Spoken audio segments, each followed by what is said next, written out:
আসসালামু আলাইকুম। Essential sentence স্ট্রাকচারের ধারাবাহিক আলোচনায় আজ আমরা জানব অলরেডি এবং ইয়েট এই শব্দ দুটির ব্যবহার সম্বন্ধে।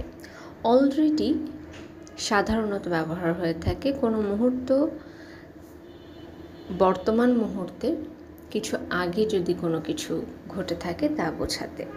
এটি সাধারণত পজিটিভ সেন্টেন্সে ব্যবহৃত হয়ে থাকে এবং মেইন ভার্বের পূর্বে অবস্থান করে। আমরা উদাহরণ দিয়ে দেখতে পারি, I have already finished my homework. Yet শব্দটি ব্যবহৃত হয় এখনও বা এখন পর্যন্ত।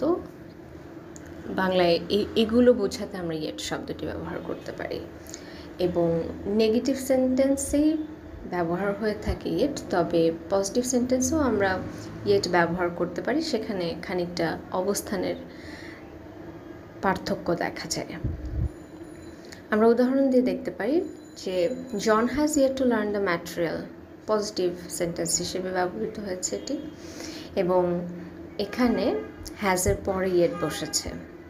অপরদিকে যদি আমরা একই বাক্যটা একটু নেগেটিভ সেন্টেন্স করতে চাই, তখন আমরা দেখতে পারি যে ইয়েট চলে গিয়েছে বাক্যের একদম শেষ প্রান্তে, অর্থাৎ John hasn't learn the material yet. অসংখ্য ধন্যবাদ।